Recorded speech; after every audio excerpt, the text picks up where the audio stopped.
So have Games Workshop shown their hand with the next Warhammer 40k release, with combat patrols, assassins and inquisitors being removed wholesale from their web store?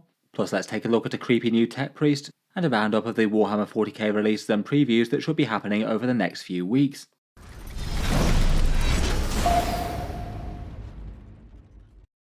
Hello and welcome back to Auspex Tactics, where today I thought I'd take a video to talk about the interesting removals that have been going on from Games Workshop's web store. Basically, they've given us some very clear hints that something is going on with the Imperial Agents, the Assassins, and the Deathwatch. And most likely this looks like a bit of confirmation of the rumour that Agents of the Imperium are the Mystery Codex and might well be the next one for Warhammer 40k. As well as that, for this one I thought I'd round up a few other interesting little bits that Games Workshop have teased over the past week. A pretty fun and twisted new tech priest, another small hint about 30k Mechanicum, a rather snaky looking Rumour Engine, and a few more. Starting out with the big Imperial Agents teasers though. Basically a whole bunch of recent plastic models are currently just completely gone from Games Workshop's web store in all different regions in Australia, the UK and the USA. Each of the Assassins in the Eversor Calidus Calexus and the Vindicare, plus Kyria Draxus and Inquisitor Greyfax, out of their lineup of Inquisitors.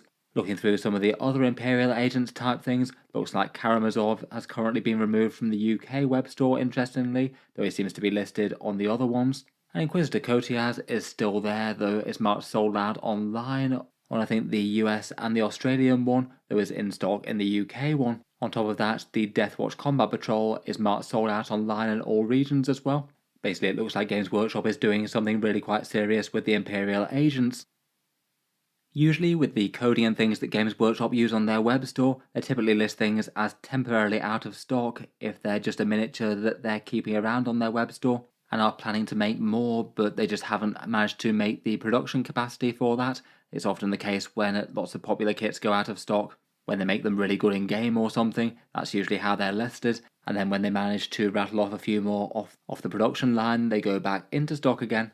Otherwise, sold out online sometimes means they're going away and not coming back, though as recently they have occasionally used it for when they're just out of stock temporarily for some online only products. It looks like the main difference between that one is that if they mark things in all web stores as sold out online at the same time, then usually that means that the product is completely going away and it's basically being pulled on full sale. I did maybe jump the gun a little bit in a recent video where they marked the Sanguinary Guard as sold out online on the US web store. I probably should have held fire on talking about that a little bit though, given that it was just the one web store and not all of them that did cycle back into stock. What they very rarely do though is just literally take down the entire listing for the models that are on sale and just have them completely removed with no heads up and no sort of announcement before that happens, and that does seem to be what's happened with Kyria Draxus, Inquisitor Greyfax and the 4 Assassins. I'm not 100% sure what the motivation for taking down the listings is at this point, though I guess that they're probably going to be reboxed somehow or re-released in another sort of format.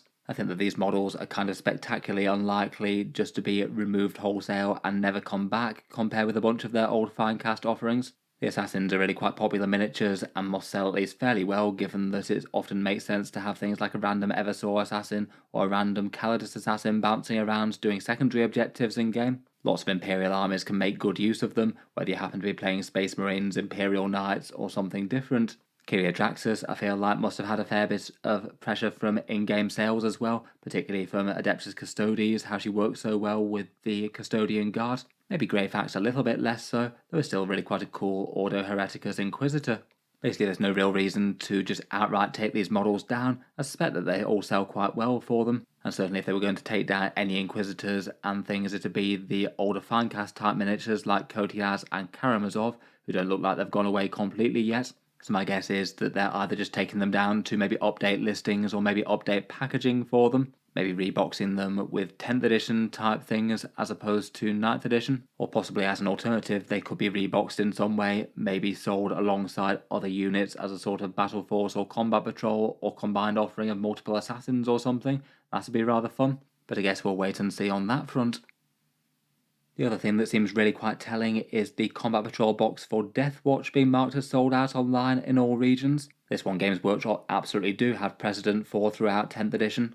Each time when the Codex or Army faction gets updated in 40k, they seem to remove the 9th edition Combat Patrol a bit early. doing exactly as they have here, marking it as sold out online in all regions, and then usually for most armies out there, they tend to update that with a new combat patrol for 10th edition, though I must admit I'm a little bit less certain that they're going to do that for the Deathwatch. It really does depend on what they decide to do with them as an army.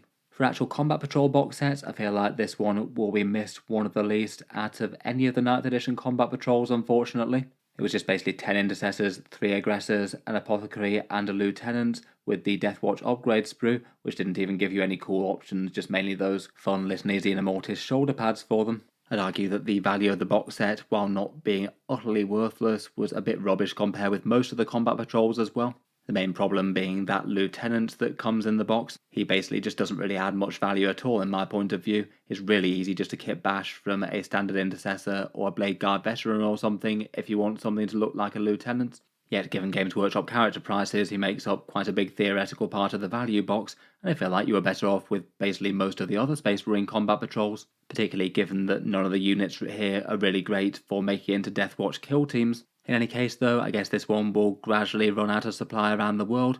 I have a feeling that you'll still be able to find them in certain discount retailers for a while. Element Games still has them in stock in the UK, link down in the video description. I feel like the main draw to the box set is if you really wanted those Deathwatch upgrade sprue shoulder pads, I'd say that'd be the best reason to justify getting one, though I must admit it's not one of my favourite Combat Patrol boxes. I feel like these removals taken together at the same time really do add a lot of weight to the whole rumour that Agents of the Imperium are going to be coming as the Mystery Codex for summer. That's been something that people have been speculating really quite a while since the leaks of this Codex page came out, basically talking through lore and background for a bunch of different Agents of Imperium factions, as believed to be some cutting room pages from a wider codex for the allies and agents for the army.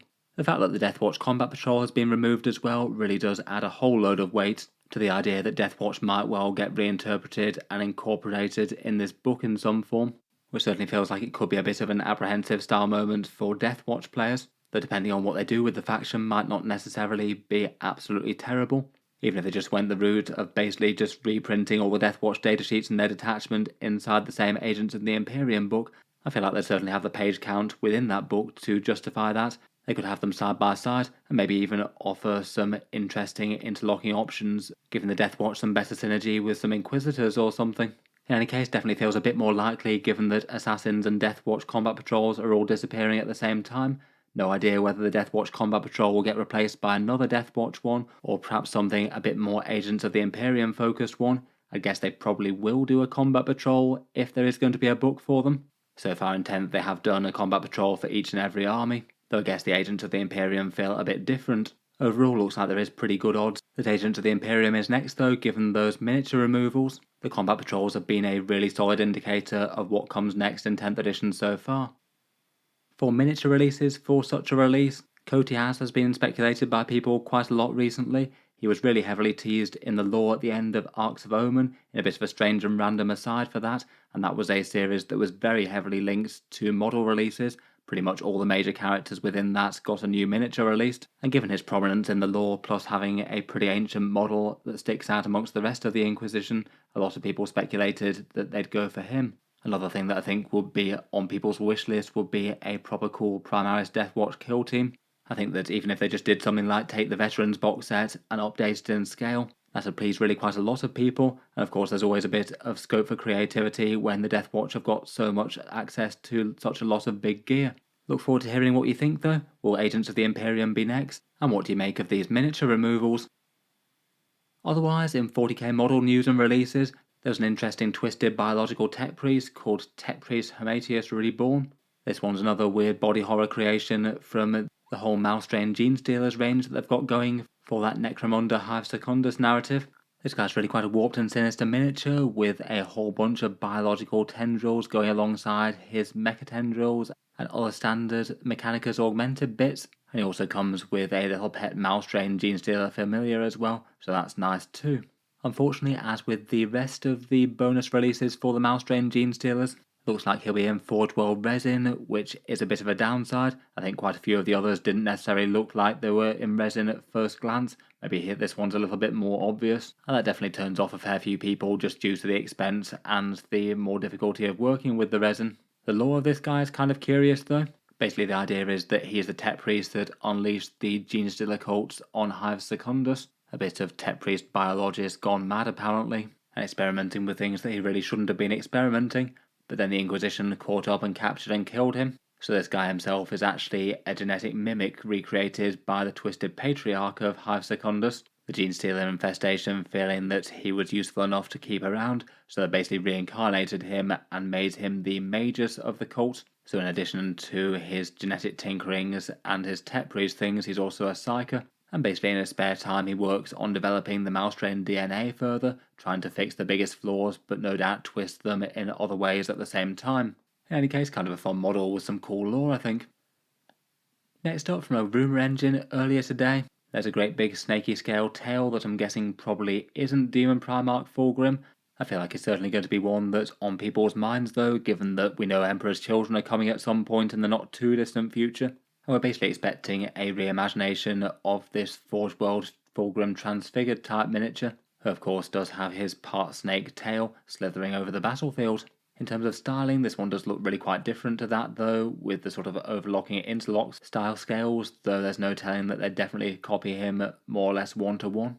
I think at first glance this one would look maybe a little bit more something draconic or lizard-like for Age of Sigmar perhaps. It does appear to have some banding and colouring there, which the Forge World Fulgrim doesn't. Plus there's nothing really to make us think that it's necessarily 41st millennium. If there was a bit of power armour or finery or something in there, then it might be a little bit more tempting to say that. Otherwise, looks like the Mechanicum launch could be fairly soon. Games Workshop showed off a book called The Martian Civil War on Monday, a big Horus Heresy compendium that looks like it'll have the profiles for a bunch of the new Mechanicum releases and a whole bunch of extra rule support for them. I strongly suspect that this will be launching alongside the wider Mechanicum range when it comes out. If they follow the pattern for the Solar Auxilia release, then we'll probably get the big Horus Heresy Mechanicum launch box set coming first, the one with that armoured conveyor and all the tech thralls and things, and then probably have a separate wave come out individually with the rest of the plastic kits actually releasing in their own box sets. I really wouldn't be too surprised if it's the big launch box for Mechanicum that goes up for pre-order when they announce it on Sunday this weekend, maybe either that or the Necromunda one. Just for a reminder of that one, this is the Mechanicum Battle Group box set. It has sort of 6 of the mid-sized, partly cyborg Thalax automata type things, 2 Castellax automata, the Triorus armoured conveyor as really quite a big centerpiece kit, and then a whole horde of tech thralls. The other 2 things they've shown off that aren't in the box are this Archmagos Prime. He feels like he could be pretty useful to 40k Mechanicus players. You could certainly use him to stand in for one of your tech priests, I feel. And there's also this Thanatar Siege Automata with the enormous great big gun on his hand, plus those devastating claws. I really feel like Games Workshop might be missing a trick with not giving these 40k rules as well. Doesn't really feel like they'd have to do separate models for them, given the AdMech using old tech and everything like that. They really aren't too dissimilar to things like the Castellan robots. Otherwise, the other possibility for the next couple of weeks worth of releases is the Necromunda Hive Secundus box set. This one's the one with the Vansar Tech Hunters, the Aura Spire Hunters, and then a bunch of those Warped Mousetrain Gene Stealers and Brood Scum. Quite a fun release as Necromunda goes, taking the game to a different setting, and then they've shown off a whole bunch of Forge World snazzy miniatures to back up the Mousetrains. And finally, for this week's releases for Games Workshop, it's a fairly quiet one, just Black Library books going up for pre-order, including one for Lilith Hesperax and Araman. And Games Workshop have been showing off digital downloads for Age of Sigmar this week. New rules and datasheet things day by day, very similar to how 40k 10th edition launched. Big compendiums of updated rules and indexes dropping as they go. In terms of when we hear about more 40k things, it seems kind of likely that we'll get a preview show at their Tacoma Open event in Washington. Usually Games Workshop have their big reveal shows to tie in with these tournament things. As it goes, there has been at least a fairly big gap between the scheduled date of this one and the last one. Beyond Mechanicum and Necromunda, we don't really have all that much confirmation of what's coming in the future. I feel like this one could genuinely be an interesting one with a whole load of things showcased. And unless they get ahead of themselves and show some stuff off early, I'd guess that this might be when we hear about what's happening with Deathwatch and Imperial Agents, unless they surprise us with stuff prior to this. It's not even confirmed that there will definitely be a reveal show at this point, but they don't always announce it enormously far in advance. I'd guess that they'd drop the news that it's going to be a reveal show either later this week or next Monday.